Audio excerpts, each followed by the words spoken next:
The dust cloud swirled across the horizon as Abigail Garrison clutched her threadbare shawl tighter around her shoulders, squinting against the harsh Montana sun of 1876. The small town of Silver Creek stretched before her, a collection of weathered buildings that promised nothing but held everything a new beginning, away from the memories that haunted her in Boston. The journey west had drained her savings and her spirit, but Abigail, 22 and determined, refused to return to the suffocating life she'd left behind. Her father's death had freed her from an arranged marriage to a man 3 times her age, and she had seized that freedom with both hands, boarding a train west with nothing but a carpetbag of possessions, and the sewing skills her mother had insisted she learn. Silver Creek was smaller than she'd imagined. The main street consisted of a general store, a saloon that seemed to be the heart of the town, a small church, and various other establishments catering to the needs of ranchers and cowboys. Weary travelers and weather-beaten men on horseback moved through the dusty thoroughfare, barely sparing her a glance. Abigail took a deep breath and approached the general store, hoping to find information about lodging and employment. The bell above the door jingled as she entered, and a round-faced woman with kind eyes looked up from behind the counter. "Well, hello there, stranger," the woman said warmly. "I'm Martha Wilson. Don't believe I've seen your face around these parts before." "Abigail Garrison," she replied, extending her hand. "I've just arrived from Boston. I'm looking for work and a place to stay." Martha's eyebrows rose. "Boston? My, that's quite the journey. What brings you all the way to our little corner of nowhere?" Abigail hesitated, unwilling to share her full story with a stranger. "A fresh start," she said simply. Martha nodded, understanding without pressing further. "Well, Miss Garrison, you're in luck. Old Mrs. Jenkins at the boarding house has a room available, and I happen to know she's been complaining about her arthritis, making laundry work difficult. She takes in washing for some of the ranchers and cowboys in the area." She leaned forward conspiratorially. "Pays decent too for those not afraid of hard work." Hope flickered in Abigail's chest. "I'm not afraid of hard work, Mrs. Wilson." "I can see that about you," Martha replied with a smile. "The boarding house is just down the street, the white building with blue shutters. Tell Mrs. Jenkins I sent you." The boarding house was modest but clean, and Mrs. Jenkins, a stern-faced widow with silver hair and hands gnarled from years of work, looked Abigail up and down with sharp eyes. "You've got city hands," she observed after Abigail had explained her situation. But Martha's usually a good judge of character. "Room's $3 a week, includes breakfast and dinner. Laundry work pays separate, you'll get a percentage of what I charge. Fair enough?" "Yes, madam, thank you." "One more thing," Mrs. Jenkins added as she led Abigail to a small room at the back of the house. "No gentlemen callers in the rooms. This is a respectable establishment. You needn't worry about that, Mrs. Jenkins," Abigail assured her.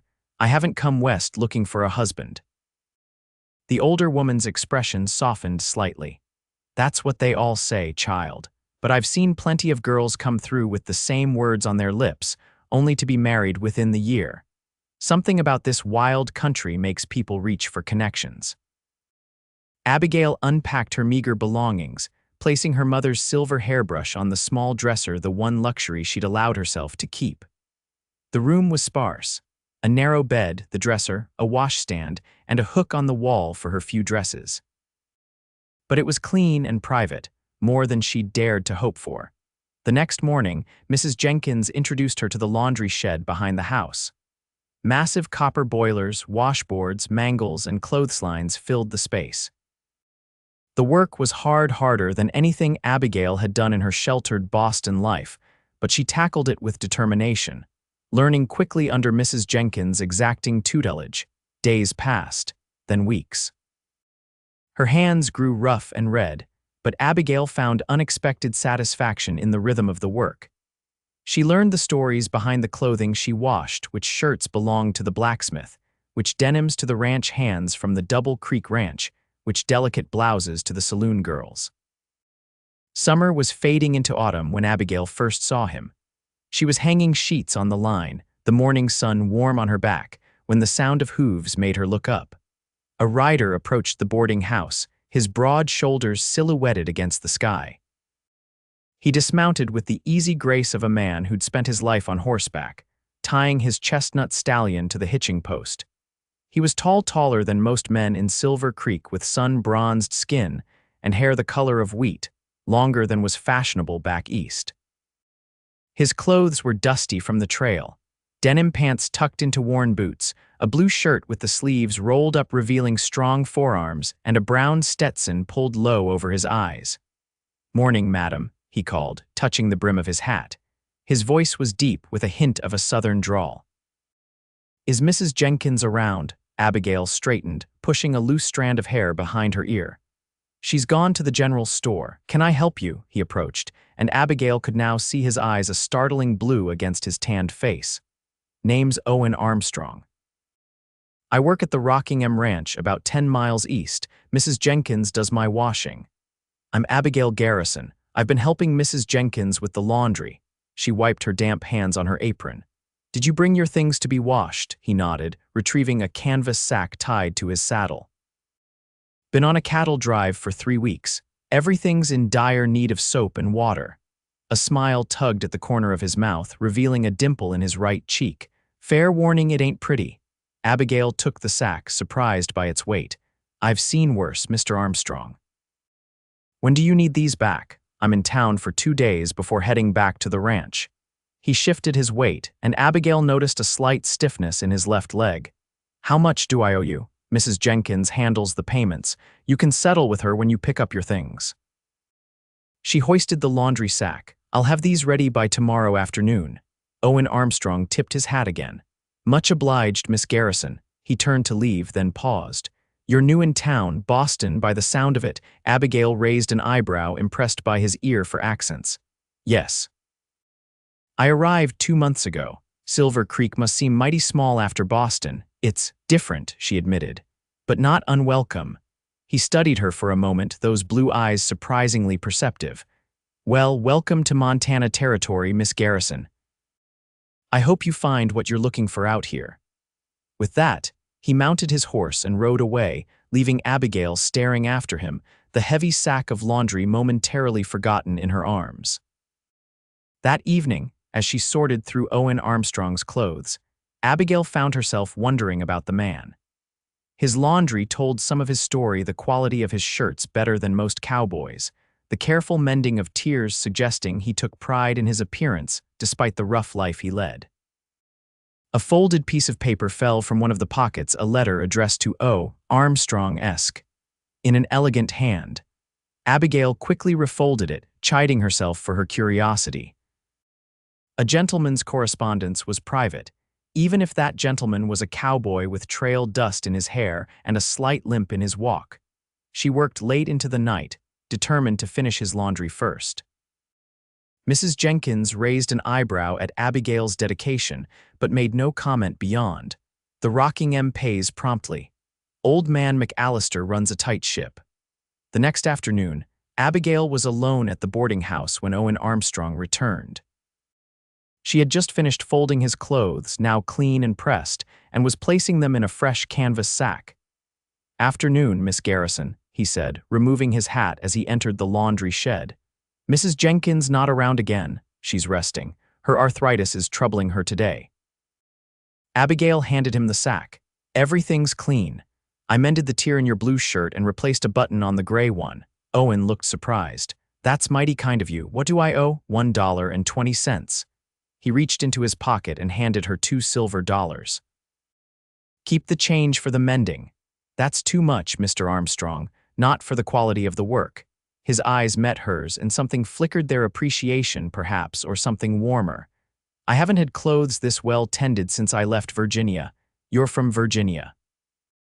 Abigail asked, curiosity getting the better of her, born and raised until the war. A shadow crossed his face. "Left in '65 and kept moving west. Ended up here 5 years ago." The war. That would explain the limp. Abigail wanted to ask more but held her tongue, knowing that some memories were best left undisturbed. "And you, Miss Garrison, what brings a Boston lady to Silver Creek?" "I needed a change." She busied herself tidying the laundry table, avoiding his perceptive gaze. Most people who come west are running to something or from something, he observed mildly. Sometimes both. Abigail looked up, meeting his eyes directly. And which are you, Mr. Armstrong? A slow smile spread across his face. Touché, Miss Garrison. He put his hat back on. I'll be back in town in 2 weeks. Would it be forward of me to bring my laundry directly to you next time? Not at all. Mrs. Jenkins has been teaching me the business. Then I'll look forward to it. He hesitated, then added, there's a social at the church next Saturday. Dancing, food, that sort of thing. Perhaps you might attend. The invitation surprised her. I don't know many people yet. All the more reason to come. His smile was warm, genuine. Silver Creek's a small town, but good people mostly. They just take some time to warm up to newcomers. I'll consider it, Abigail replied, not committing but not refusing either. That's all I can ask. He tipped his hat and turned to leave, the laundry sack slung over his shoulder. After he'd gone, Abigail found herself smiling as she continued her work. For the first time since arriving in Silver Creek, she felt a flutter of something besides determination, a spark of interest, perhaps even anticipation. The following week passed in a blur of work and routine. Abigail learned more about the laundry business from Mrs. Jenkins, who seemed pleased with her progress. You've got a good eye for stains, the older woman commented, and your pressing is as fine as any I've seen. Abigail didn't mention Owen Armstrong's invitation to the social, but on Saturday morning, she found herself taking extra care with her appearance. She wore her second-best dress, a simple blue cotton with a lace collar, modest but flattering, and arranged her hair in a style that was practical but prettier than her usual work-day bun. Mrs. Jenkins noticed, of course. Going somewhere special, girl? I thought I might attend the church social, Abigail replied, trying to sound casual. You mentioned it would be a good way to meet people in town. The older woman nodded approvingly. Indeed it is. And if a certain cowboy from the Rocking M happens to be there, well, that's just a coincidence, I'm sure. Abigail felt heat rise to her cheeks. Mr. Armstrong merely suggested it would be a good way to become acquainted with the community. Owen Armstrong is a good man, Mrs. Jenkins said, her tone serious now. One of the few genuine gentlemen in these parts, despite his rough exterior. Foreman at the Rocking M now, from what I hear. You know him well. Known him since he first rode into town, half-starved and looking like he'd seen the devil himself. That would be 71 or thereabouts. Mrs. Jenkins settled into her rocking chair, clearly ready to share the story. He took work at the Rocking M as a simple ranch hand, but McAllister recognized quality when he saw it. Within a year, Owen was helping manage the place. Saved it, too, during the bad winter of '73 when most ranches lost half their stock. Abigail listened, fascinated by this glimpse into Owen Armstrong's life. He mentioned he fought in the war. Mrs. Jenkins nodded solemnly. Confederate cavalry, though he doesn't talk about it much. That limps from a Yankee bullet at Gettysburg, or so I've heard. Lost his family's plantation. After the war, the Armstrong name meant something in Virginia once upon a time. The church social was already in full swing when Abigail arrived. Lanterns hung from the trees surrounding the churchyard, casting a warm glow over tables laden with food and a cleared area where several couples were dancing to the music of a fiddle and banjo. Children ran playing between the adults, and the air was filled with laughter and conversation. Abigail hesitated at the edge of the gathering, suddenly feeling out of place. She recognized faces from Town Martha from the general store, the blacksmith and his wife, several ranch hands who brought their laundry to Mrs. Jenkins, but she knew few by name. Miss Garrison. She turned to find Owen Armstrong beside her, looking markedly different from their previous encounters. He was clean-shaven, his wheat-colored hair neatly combed, wearing a crisp white shirt, dark vest, and polished boots. Only the well-worn Stetson in his hands remained from his usual attire. Mr. Armstrong, she acknowledged, oddly pleased that he'd sought her out. I almost didn't recognize you without a layer of trail dust, he chuckled, the sound warm and rich. I clean up decent enough when the occasion calls for it. I'm glad you decided to come. It seemed like a good opportunity to meet people, she replied, echoing his earlier words. Allow me to facilitate some introductions then. He offered his arm, and after a moment's hesitation, Abigail placed her hand in the crook of his elbow. Over the next hour, Owen guided her through the gathering, introducing her to ranchers, shopkeepers, and their families. He seemed to know everyone, and Abigail was struck by the respect shown to him. This was not merely courtesy extended to a passing cowhand, but the genuine regard given to a man of standing in the community. "You're quite the local dignitary, Mr. Armstrong," she observed as they helped themselves to punch. He looked embarrassed. "Hardly that. Just been around long enough to know folks. Mrs. Jenkins mentioned you're the foreman at the Rockingham now. That's quite an achievement. McAllister's a fair man who rewards hard work." He gazed across the churchyard, his expression thoughtful. "I was lucky to find a place here." The fiddle struck up a lively reel and several couples moved to the dancing area. "Would you care to dance, Miss Garrison?" Owen asked, setting down his cup. Abigail hesitated. "I should warn you, my dancing experience is limited to formal Boston ballrooms I'm not familiar with." She gestured to the spirited dancing before them. "It's simpler than those fancy Eastern dances, I'd wager." His eyes twinkled with amusement. "Just follow my lead." Before she could protest further, he had taken her hand and led her to join the other dancers. The steps were indeed less formal than the quadrilles and waltzes she knew, but faster and more energetic. Owen guided her patiently, his hand warm at her waist, calling out the movements over the music. Abigail stumbled more than once, but found herself laughing rather than embarrassed. By the third dance, she had caught the rhythm, and when the music finally paused, she was breathless and exhilarated. "You're a natural," Owen told her, his own face flushed from the dancing. "A kind falsehood, but I appreciate the sentiment," she replied, fanning herself with her hand. "I fear I've disgraced my dancing master thoroughly." "I doubt that very much." His gaze lingered on her face, and Abigail felt a flutter of awareness. "Would you like to walk for a bit? It's cooler away from the crowd." They strolled toward the edge of the churchyard, where the lantern light faded into the darkness of the Montana night. The stars blazed overhead, more brilliant than Abigail had ever seen in Boston. "It's beautiful," she murmured, gazing upward. "One of the things I love most about this country," Owen agreed. "The sky seems bigger somehow, especially at night." They walked in comfortable silence for a few moments before Owen spoke again. "May I ask you something, Miss Garrison?" "Of course." "What really brought you to Silver Creek?" "It's a long way from Boston, and not many women travel alone to the frontier without compelling reason." Abigail considered deflecting the question as she had before, but something about the quiet night and Owen's genuine interest made her answer honestly. "My father died last year. He left significant debts, and his business partner offered a solution he would assume the debts if I would become his wife." She kept her eyes on the distant mountains as she spoke. "He was 57 years old, Mr. Armstrong, with grown children my age. The prospect was unappealing." "I can imagine," Owen said quietly. "I had a small inheritance from my mother, just enough for a train ticket west and a fresh start. I chose Montana because it seemed far enough that no one would think to look for me here." "You're running from someone." "Not exactly. Mr. Hargrove wasn't the type to pursue when rejected, but Boston society offered few options for a woman in my position." She turned to face him.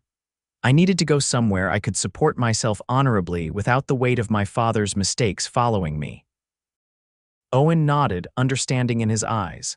"Thank you for telling me. I know it can't be easy to share such personal matters. Strangely, it is with you." The admission surprised her even as she spoke it. Their eyes met in the dim light, and for a moment, Abigail thought he might step closer.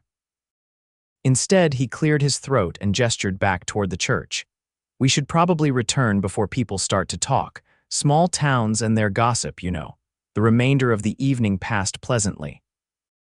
Owen introduced her to more townspeople, and Abigail found herself welcomed more warmly than in her previous encounters.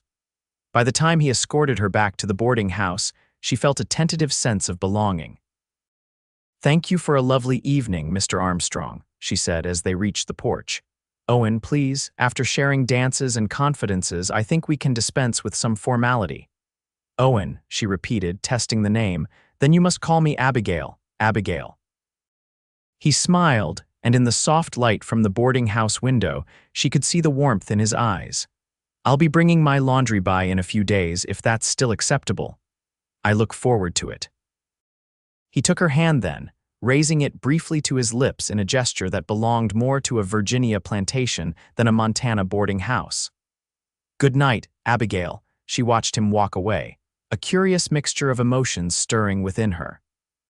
For the first time since arriving in Silver Creek, Abigail felt something like hope taking root not just for survival, but for something more. True to his word, Owen returned 3 days later with a sack of laundry. Mrs. Jenkins greeted him with obvious pleasure before tactfully finding an errand that required her immediate attention, leaving Abigail and Owen alone in the laundry shed. "How have you been, Abigail?" he asked as she took the laundry sack. "Well, thank you, and yourself?" "Busy.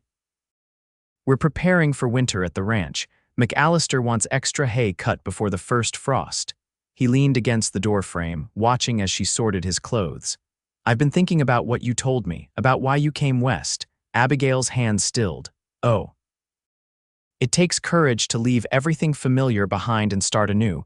Most men couldn't do what you've done, let alone a woman raised in comfort." His sincere admiration warmed her. "Necessity is a powerful motivator, as is pride," he observed. "The good kind, I mean. The kind that makes a person choose a harder path with dignity rather than an easier one without." Abigail looked up, struck by his understanding. "My father would have called it stubbornness. Your father was wrong." Owen's voice was gentle but firm. "There's strength in what you've done, Abigail. Don't let anyone tell you otherwise." Over the following weeks, Owen's visits to town became more frequent. He always brought laundry as a pretext, but he lingered to talk with Abigail, sharing stories of life at the Rocking M and listening to her tales of Boston. Sometimes he brought small gifts, a ribbon from the general store, fresh apples from the ranch orchard, once a slim volume of poetry that had belonged to his mother. "I can't accept this," Abigail protested when he presented the book. "It's a family heirloom." "I have no family to pass it to," he replied simply. "And you mentioned you missed having books to read."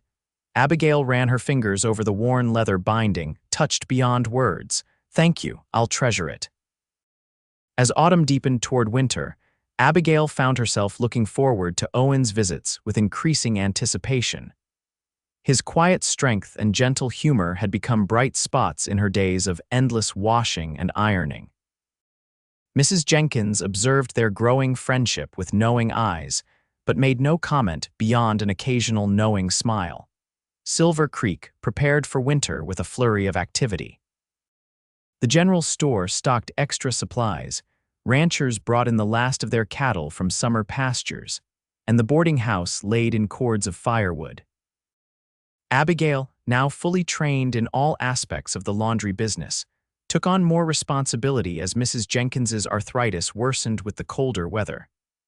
"You're a godsend, girl," the older woman told her one evening as they sat by the fire, Abigail mending and Mrs. Jenkins knitting. "Don't know how I managed before you came. I'm the one who should be grateful," Abigail replied sincerely. "You gave me a chance when I had nothing to offer but willing hands. Willing hands and a sharp mind are worth more than gold out here." Mrs. Jenkins set her knitting aside. "Which brings me to something I've been considering. I'm not getting any younger and this arthritis isn't improving. I've been thinking about taking on a partner in the laundry business." Abigail looked up, surprised. "A partner? Someone who could eventually take over when these old bones can't manage anymore. Someone like you, Abigail." "Me?" Abigail stared at the older woman. "But I've only been here a few months, long enough for me to recognize quality and dedication."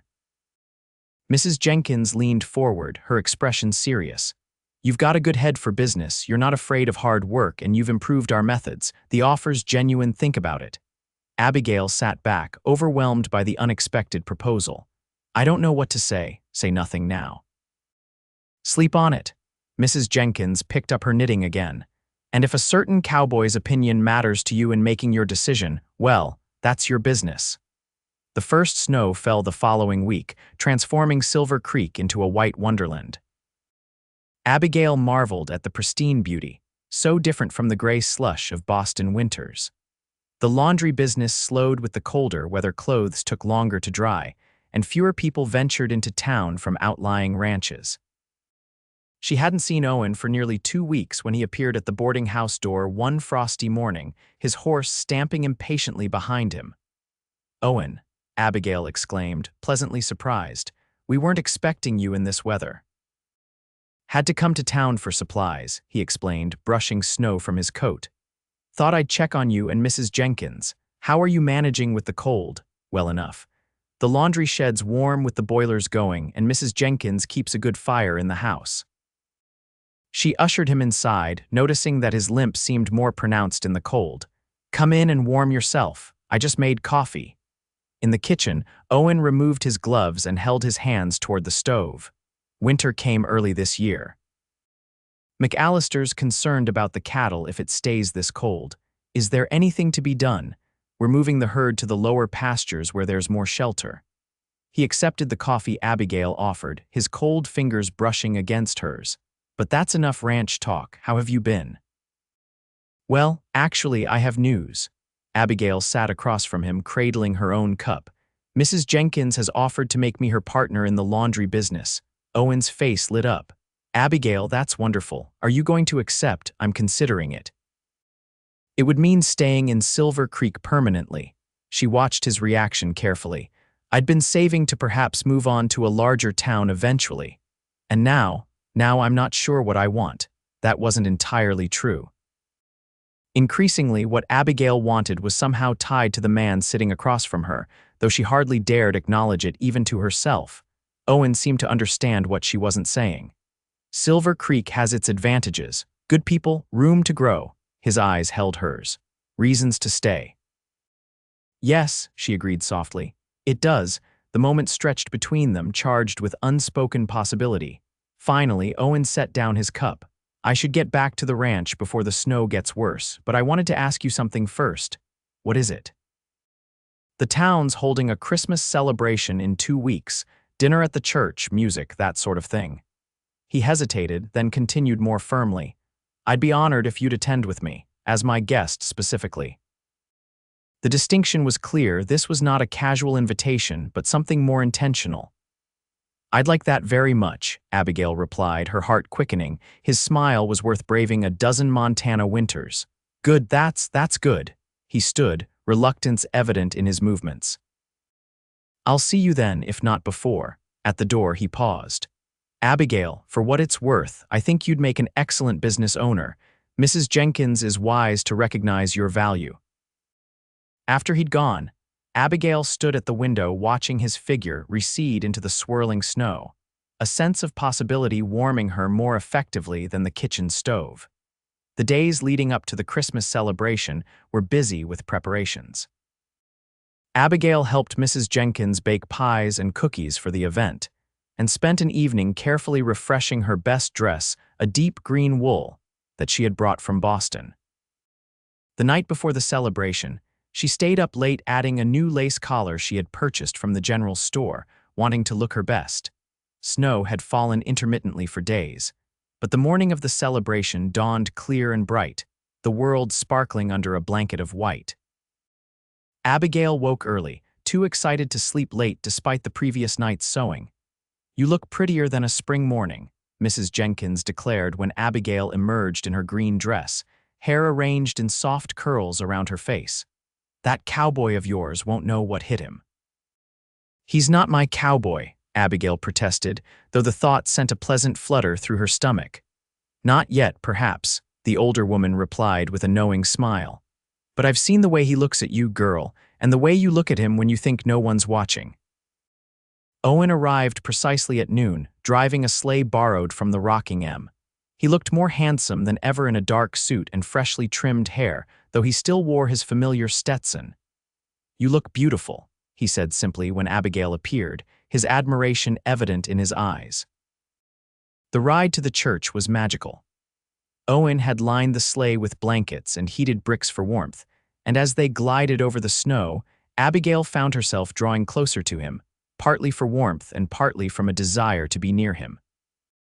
Their conversation flowed easily, punctuated by comfortable silences as they admired the winter landscape. The church was transformed for the celebration. Evergreen boughs and red ribbons decorated the walls, and candles cast a warm glow throughout the space. Long tables had been arranged for the communal meal, and delicious aromas filled the air. As Owen had promised, the entire town seemed to be present. Abigail, once a stranger, now found herself greeted warmly by people she had come to know through her work with Mrs. Jenkins.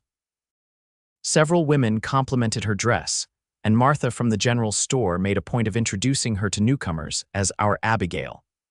Throughout the afternoon and into the evening, Owen remained attentively by her side. He filled her plate with holiday delicacies, introduced her to ranchers she hadn't yet met, and even persuaded her to join in singing carols despite her protests about her mediocre voice. As the celebration continued, Abigail became aware of speculative glances and whispered conversations whenever she and Owen were together. It seemed their attendance as a couple had not gone unnoticed by the townspeople. "Everyone's watching us," she murmured to Owen as they finished their meal. He glanced around, then back at her with a rueful smile. "That's Silver Creek for you. Not much happens here that isn't thoroughly discussed by sundown. Does it bother you that people see me escorting the prettiest woman in Montana territory?" His eyes crinkled at the corners. "I consider it a point of pride, not a problem." The compliment warmed her cheeks. "You're very good for my vanity, Owen Armstrong, just speaking the truth as I see it." He stood, offering his hand. "Walk with me, it's getting a bit warm in here."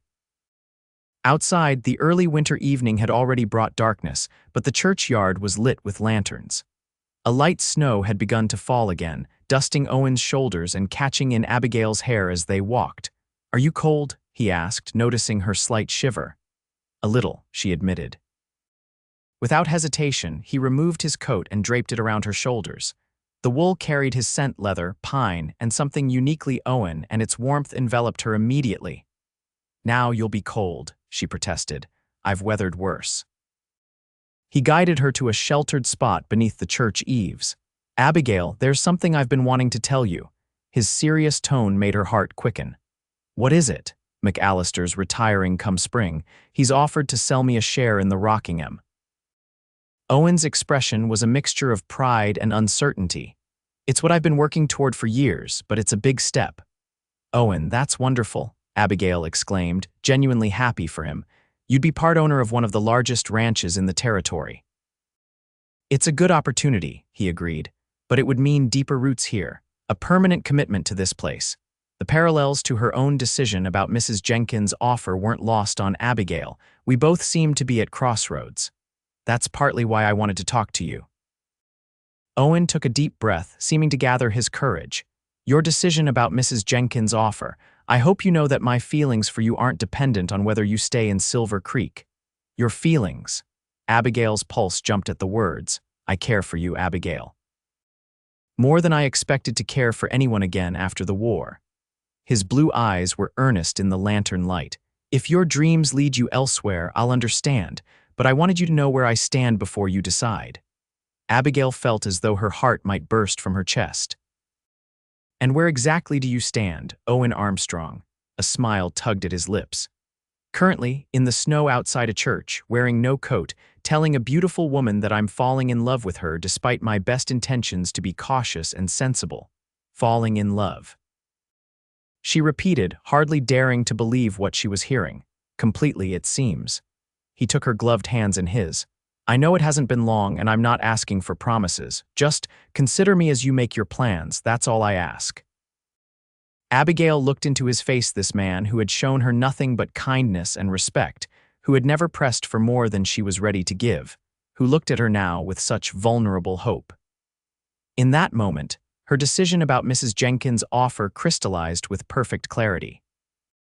"I've already decided to accept the partnership," she told him, squeezing his hands. "Silver Creek feels like home now, more than Boston ever did." The joy that spread across Owen's face was beautiful to behold. "Does that mean I might continue to call on you, properly, I mean?"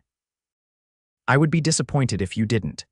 She smiled up at him, snowflakes catching on her lashes. "In fact, I believe I'm falling in love with you too, Owen Armstrong, despite my own intentions to focus solely on establishing myself."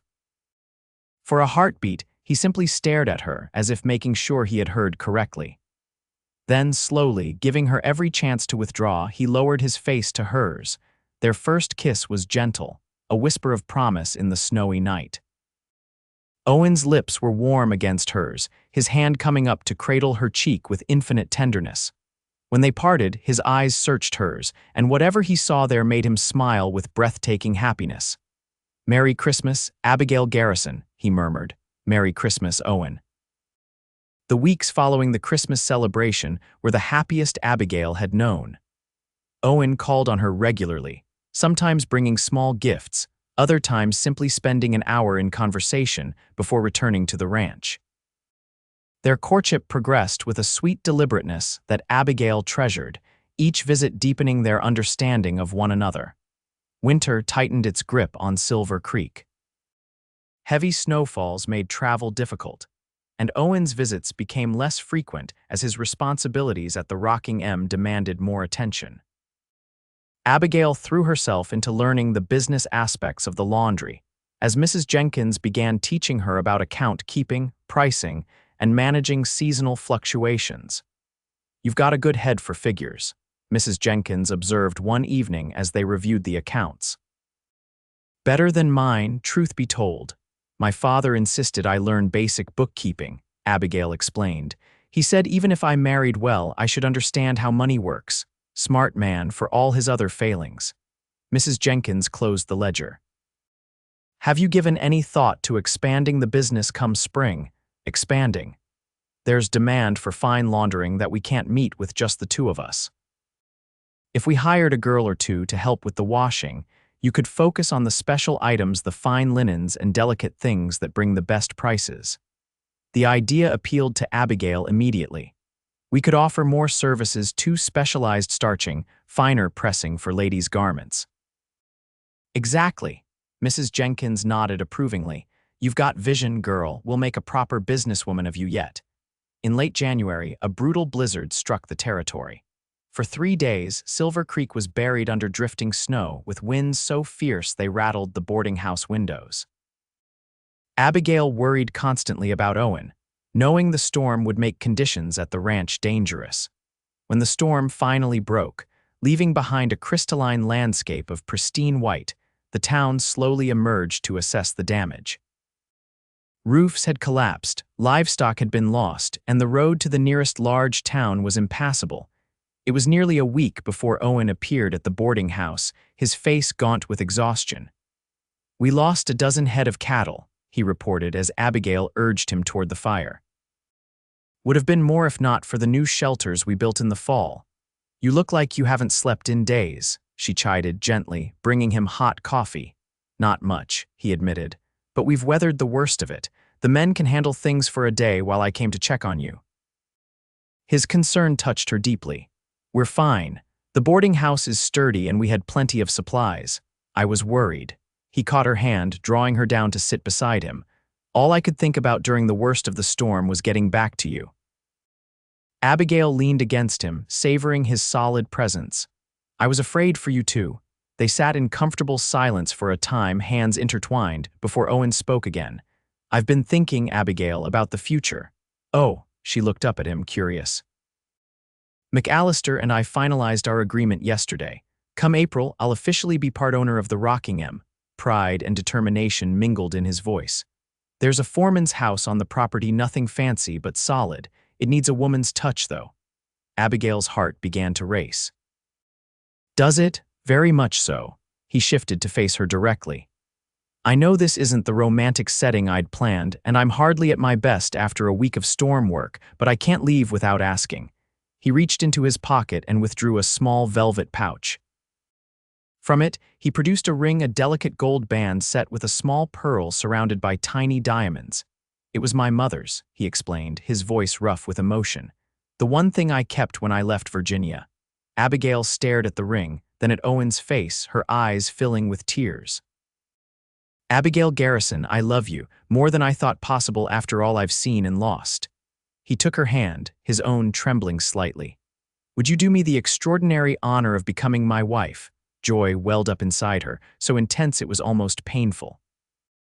Yes, she whispered, then more strongly, yes, Owen. Yes.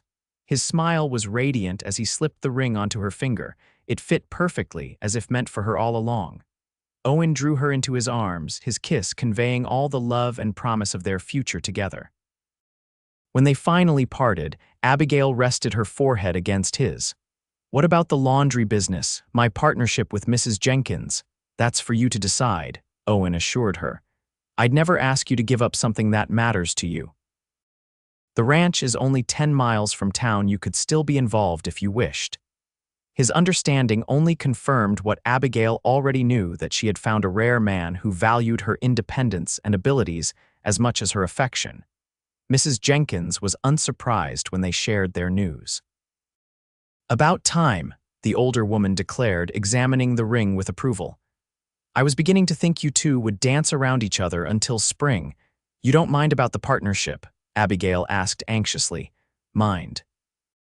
Girl, I expected this from the moment I saw him looking at you over that first laundry basket. Mrs. Jenkins patted her hand.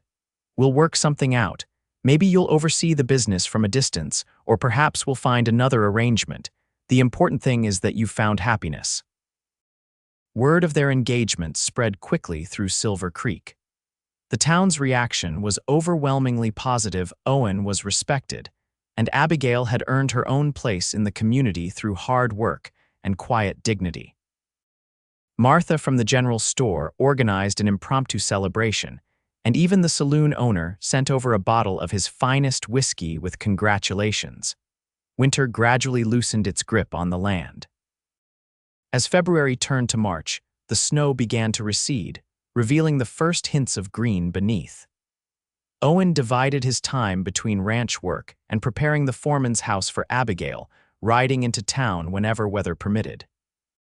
Together, they planned an April wedding, simple but meaningful, with the whole town invited to celebrate with them. Abigail sewed her own wedding dress from fine cream-colored fabric ordered specially from the general store, while Owen commissioned a new suit from the traveling tailor who visited Silver Creek quarterly. As for the laundry business, a solution presented itself unexpectedly.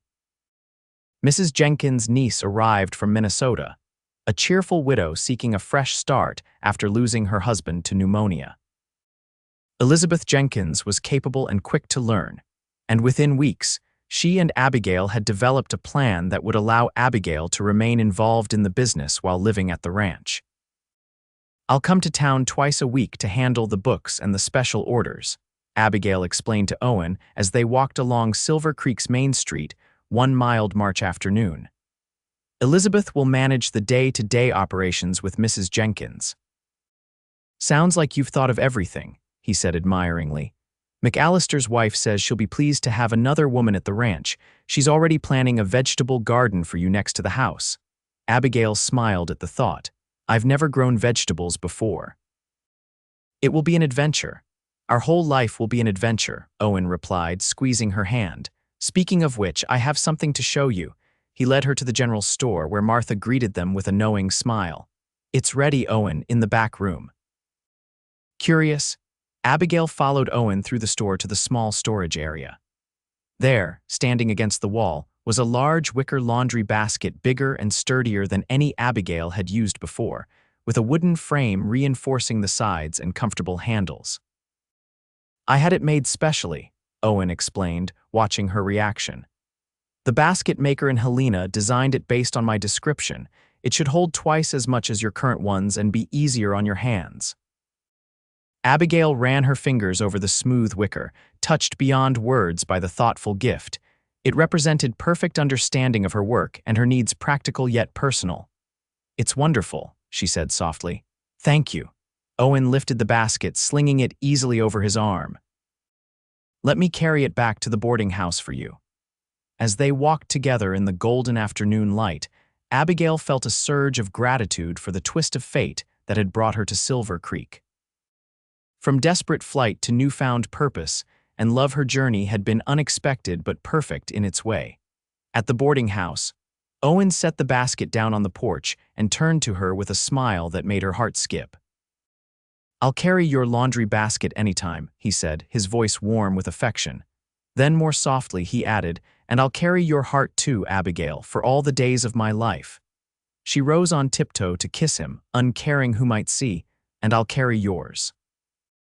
Their wedding day dawned clear and bright, with spring finally asserting its dominance over winter's remnants. The little church in Silver Creek was filled to overflowing as townsfolk and ranchers from miles around gathered to witness the union of Owen Armstrong and Abigail Garrison.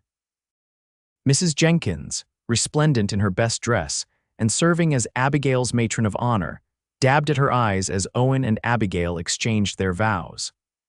McAllister stood proudly as Owen's best man, his weathered face softened with genuine happiness for the young couple. "I now pronounce you husband and wife," the preacher declared, beaming at them both. "What God has joined together, let no man put asunder." Owen's kiss was tender and reverent, a promise sealed before their community. As they turned to face the congregation as husband and wife, Abigail felt a sense of rightness, of coming home in a way she had never experienced before. The celebration afterward lasted well into the evening. Tables groaned with food contributed by every household in Silver Creek, and a fiddler played lively tunes that soon had couples dancing in the churchyard. Owen and Abigail moved among their guests, accepting congratulations and well wishes from people who had become their extended family. As sunset painted the Montana sky in shades of gold and rose, Owen led Abigail to the waiting wagon that would take them to their new home at the Rockingham. The vehicle had been decorated with ribbons and flowers by the ranch hands, and tied to the back was Abigail's new laundry basket, now filled with gifts and mementos from their wedding day. "Ready, Mrs. Armstrong?" Owen asked, helping her up to the seat. "More than ready, Mr. Armstrong," she replied, her heart full to bursting with joy. As they drove away amid cheers and good-natured teasing, Abigail leaned against her husband's shoulder, grateful for the journey that had brought her west. What had begun as desperate flight had become the greatest adventure of her life, one that promised to continue for all the days to come. In the years that followed, Silver Creek would witness the flourishing of both the Rockingham Ranch and the Silver Creek Laundry and Fine Garment Care, as it came to be known. Owen and Abigail Armstrong became pillars of the community, raising 3 children who grew strong in the clear Montana air. Sometimes, on quiet evenings when the children were asleep and the ranch work done, Owen would find Abigail on the porch of their expanded home, gazing at the stars. He would sit beside her, taking her work-worn hand in his, and they would remember that snowy Christmas night when they first acknowledged their love. Or the day a desperate young woman from Boston offered to wash a cowboy's laundry, and he promised to carry her heart as tenderly as he carried her basket. And in those moments, both would agree that some journeys, however difficult their beginnings, lead exactly where they are meant to, if only we have the courage to follow them to their end.